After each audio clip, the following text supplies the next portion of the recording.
I'm very excited because today I finally get to make fun of CGC's trading card pop report. But before we do, as we always do, let's roll that intro.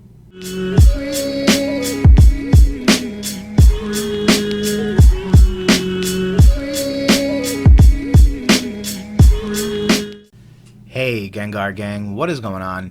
My name is Ryan, this is the Analytic Gengar, and welcome to another video. In today's video, friends, we talk about the CGC Trading Card Pop Report.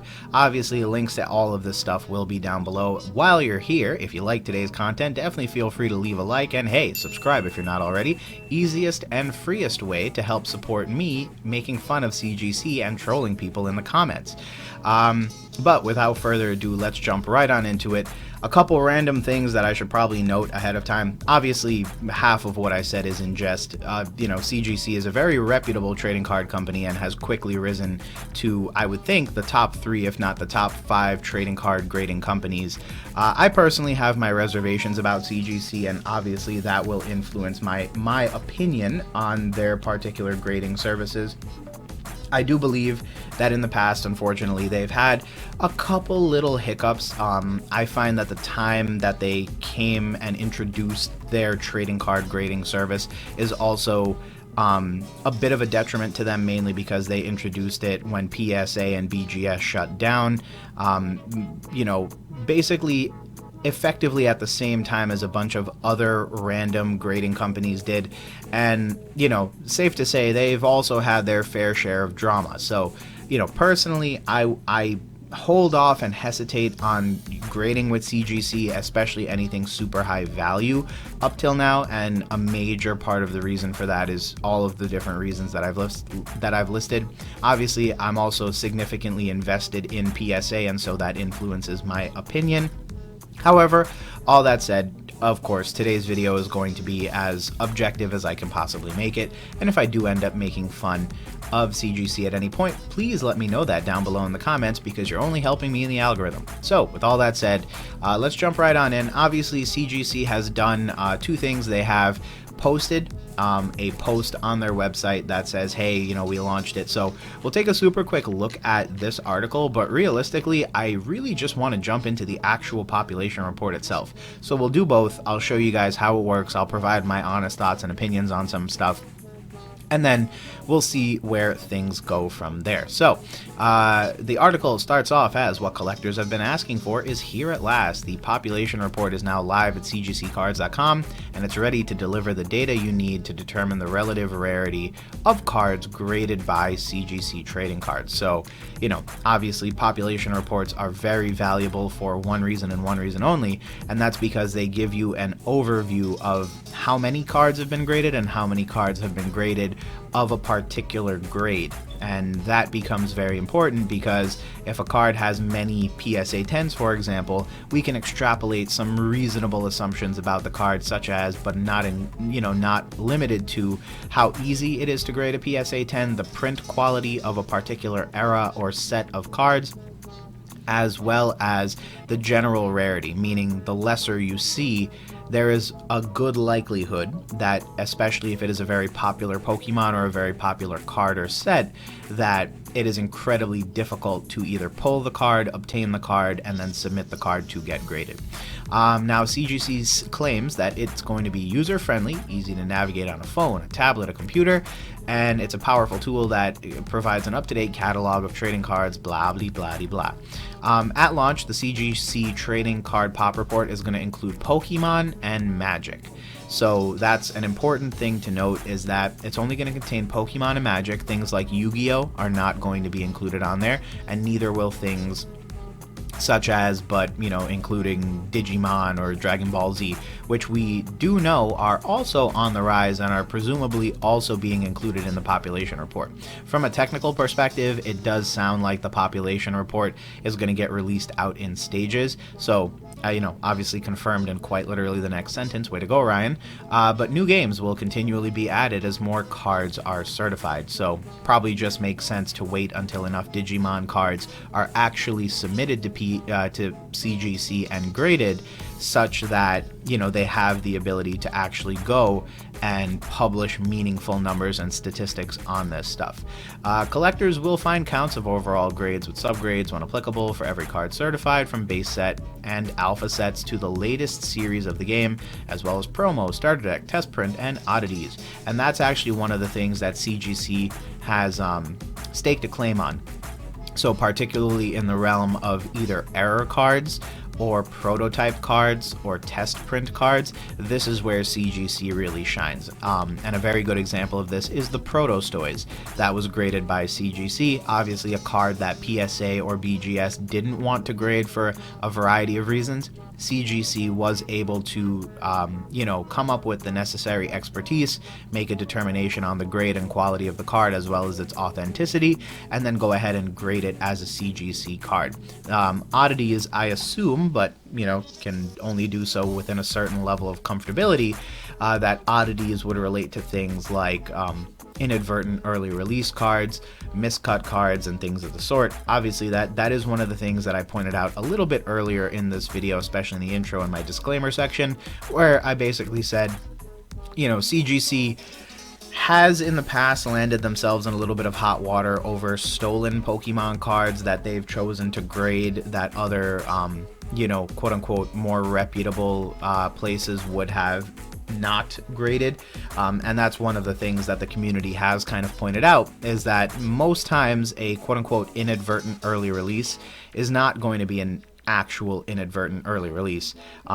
Case in point, the Shining Charizard from Shining Fates was a Pokemon card that probably was stolen off of a production assembly line within one of the print facilities and then was submitted to CGC to get graded. CGC graded the card and obviously landed in a bit of hot water because, you know, it's more than likely that it was stolen property. All that said, they do grade tons of other types of cards, and so those, especially those things like miscuts, square corner cards, and things of the sort, that's especially where that oddities section will probably shine in terms of some of the different options that might exist out there for getting your cards graded with them. I do also believe they're getting better at grading as time has gone on, so that's also probably helping them because they'll be able to better taxonomize and categorize these cards, which I think is going to be really cool, especially once we have a little bit more meaningful data and they get through what I presume to be a pretty significant backlog of cards, given that they were really the only reputable grading company open for a little bit of time. As we continue reading along, as a trading card grader and passionate collector and player, I understand why the TCG community has been so eager for the CGC trading card pop report, says Matt Quinn, a grading finalizer. In real time, collectors can determine the relative rarity of their cards that they're thinking about, etc., etc. And obviously they wouldn't be advertising without advertising, but you know, they are doing a dynamic search feature, subgrades, things of the sort. On the main page, collectors can look for a specific card by name, set, region, and then you can also browse by a variety of different sets, eras, and categories. And of course, you can research at any given point, so obviously there'll be a variety of different ways that you can use this information in a meaningful way, including, but not limited to, built-in technology, which allows you to seamlessly resize on all devices, and meaning it can be accessed on a phone, a tablet, a desktop computer, and you can even click Shop Now to be taken to current eBay listings for that card, certified by CGC. So, now that we've basically read through their article, let's actually look at it, right? So here is what the landing page for the population report looks like. I'm just going to go ahead and type in Rayquaza, or RAYQ, and as you can see, the search feature is pretty cool, not gonna lie. So as you can see, every Rayquaza card that is relevant pops up to this, right? And you can see most of them are Pokemon. A couple things to point out: you can see where my mouse is, the set or the particular hobby that it comes from is being shown. So obviously, if I typed in something that was common to both Pokemon and Magic in terms of naming, I'm pretty sure you'd see, you know, Pokemon for some, Magic for others, etc., etc. Here you can see there's a whole bunch of different sets. So one of the things that I have always kind of struggled with when using search searches within population reports is that for some reason they always put the name of the Pokemon first and then the set. And sometimes I just think that we already know I'm looking for Rayquaza, right? And so, and this is true of PSA too, by the way, but if I'm looking for Rayquaza, I already know that when I type this in, it's going to populate every Rayquaza card in your database. Meaning, it would probably be more helpful to move the set up to the beginning, just so that I can quickly kind of see like, okay, here's the EX Dragon set, right? So if I'm looking for that card, I'll be able to see it. If I'm looking for the EX Delta species, it would have been very helpful to have that alphabetized as well, so that I can quickly find it, right? Now I'm going to have to scroll down and then find it right down here. So just a random thing to note, something that I find common of all the different population reports. It's probably some sort of technical thing that I'm unable to explain right now. Go figure. One of the things that I did want to point out is that although it's not shown on screen right now, there is a last updated date. So I'm just going to do this, and you can see right here, there's just a random bit of HTML floating off in the corner that basically says like, oh, hey, here's when our data set was last updated as of. That's an important thing to note, because obviously you do want to know when this data is as of in order to make more timely decisions on. I'm going to go ahead and click on their disclaimer, which is a census population reports only reflect the quantities and types of collectibles previously graded, but are not an indicator of value or rarity, even though they quite literally said you can use this information to determine the relative rarity of a card. This report is provided as a resource to hobbyists, informational use only, and should not be relied upon for the purpose of making making a purchase or an investment.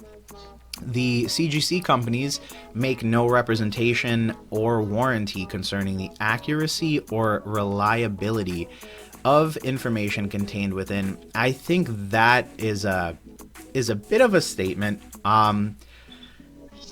So basically, you put it out here for informational purposes, but you won't go as far as to say that the information is either accurate or reliable in any meaningful way.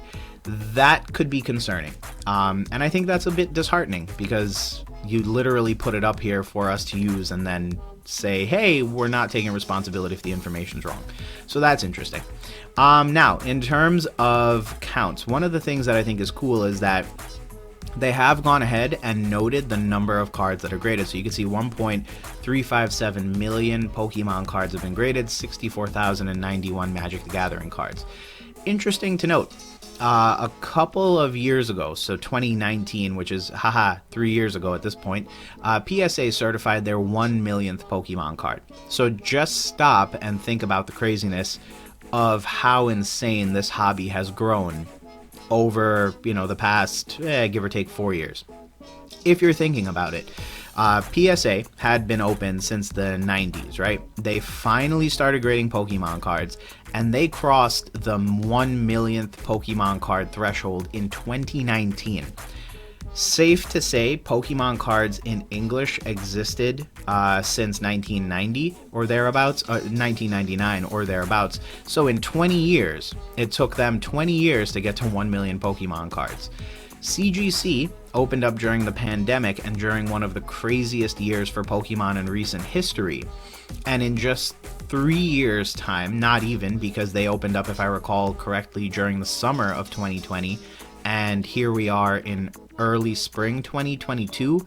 So in less than 3 years' time, they not only crossed that million card threshold, they're very much on their way to 2 million.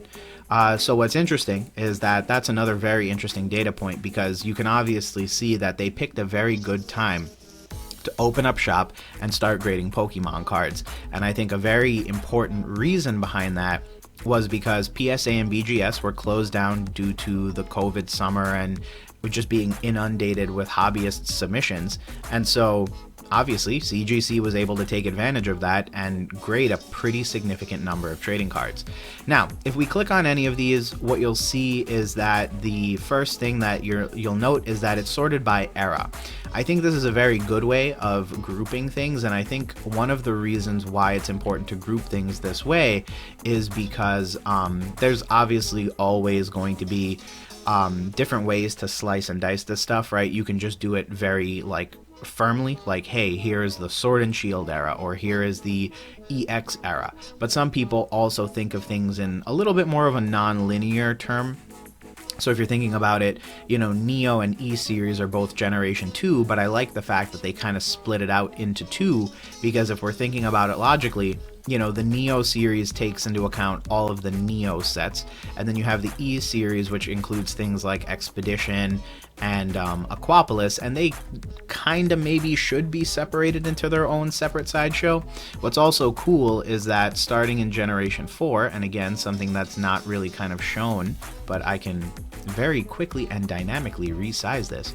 One of the things that's also really cool is that they start breaking out within generations.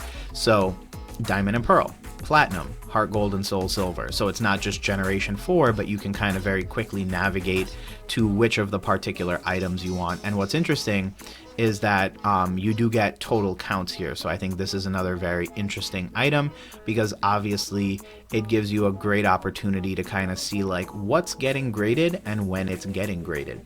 So with that said, 400,000 of the cards nearly are original series base set cards.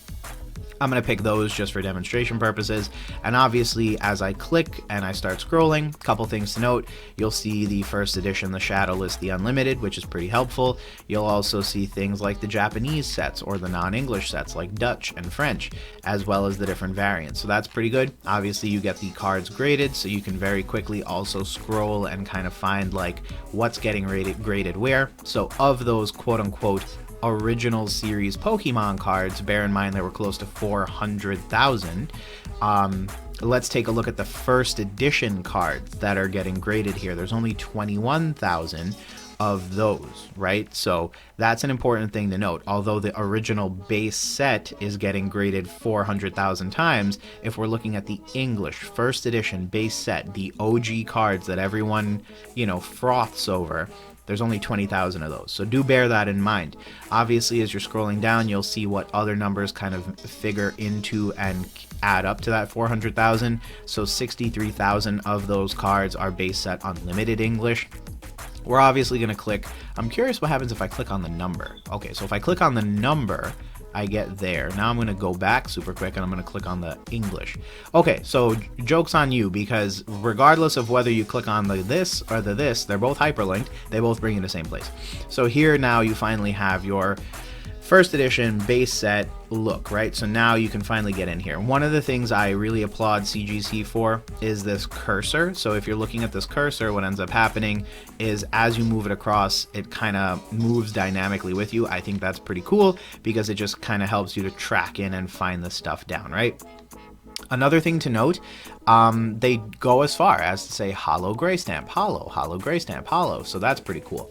Couple things to note, obviously ordered numerically by the card number, and then obviously you'll have different variants within there. Another thing to note is that you do have the Find It on eBay Shop Now button. So if you click on that, it'll bring you over to eBay just as it would on PSA. I do like their total. It's a very snappy and easy way to see, hey, here's how many cards in total have been graded. If you want to see the subtotals by grade, you would just read across, right? So all of these numbers from the 2.5 grade all the way to the 9.5 grade and equal up to this 193. One of the things that I wanted to point out, and I have confirmed this by running about, is for the most part you will find a shocking lack of 9.5s and 10s for many of the rarer cards. Look, just as an example, at the Machamp with Shadow Hollow. Everything, or mostly everything relevant, is in the triple digits.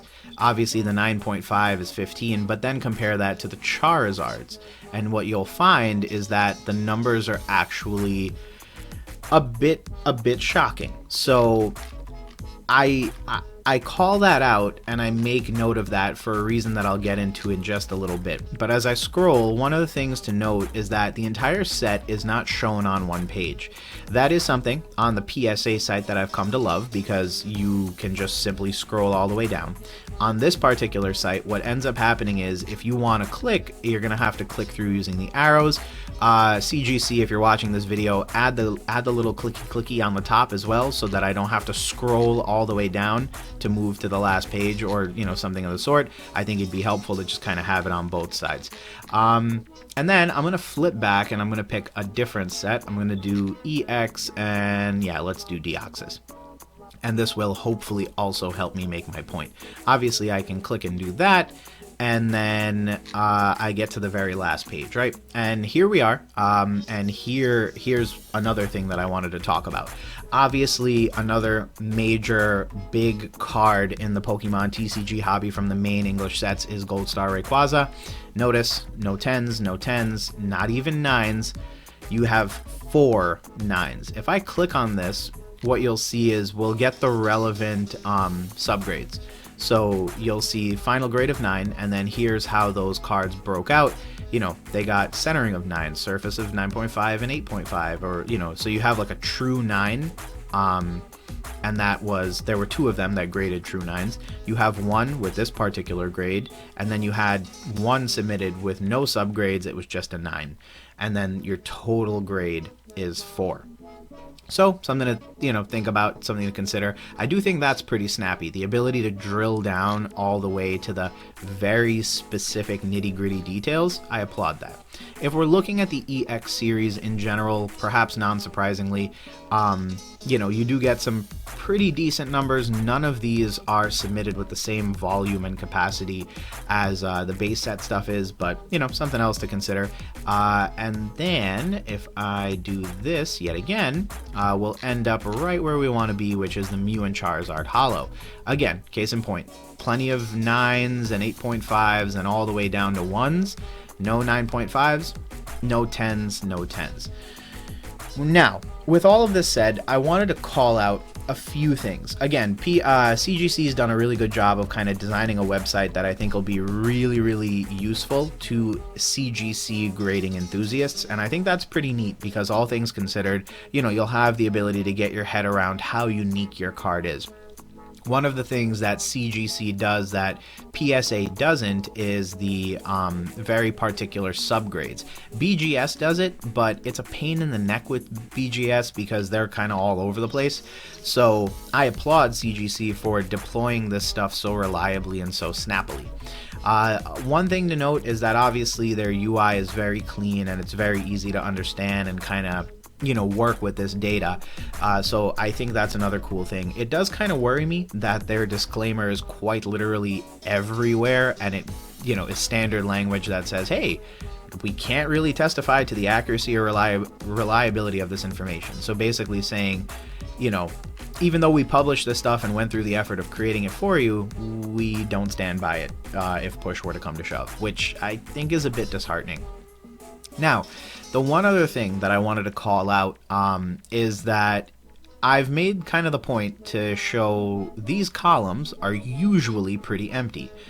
The times where they are empty or where they're not empty, it's not a really in-demand card.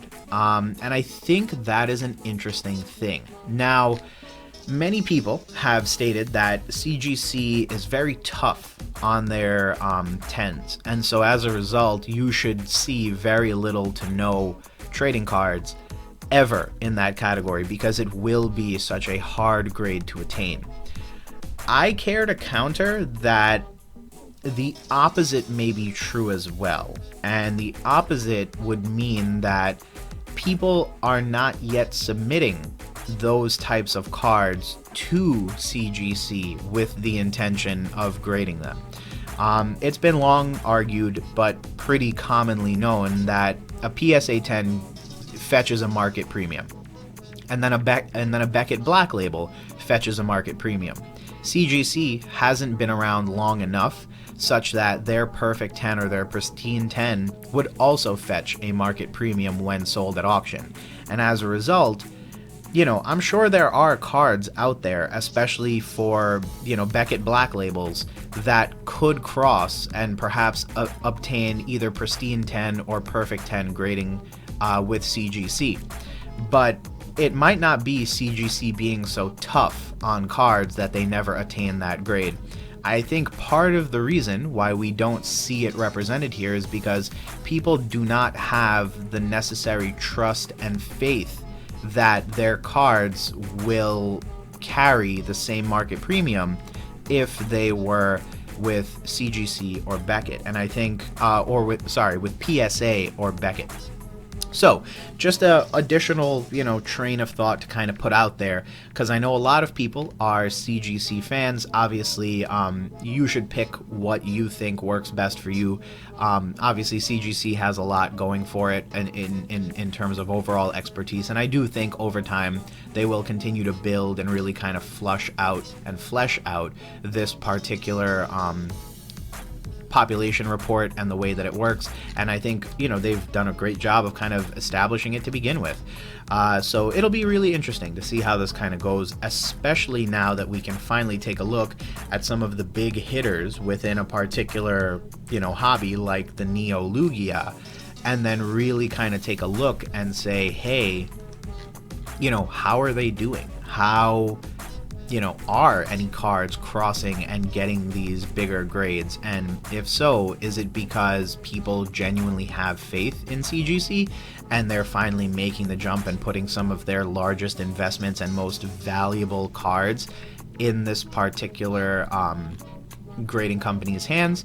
Or if, we're just never going to kind of see that happen for one reason or the other. So, those are my thoughts, friends. Let me know what you think down below. And hey, as always, thanks again for checking out another video. I appreciate you stopping by, and if you enjoyed today's video, definitely feel free to leave a like on the video and subscribe, as I mentioned before, to help support the channel and show and become part of the Gengar gang. But with all that said, friends, thanks again for checking out another video. I hope you enjoyed, and we will talk soon. Peace.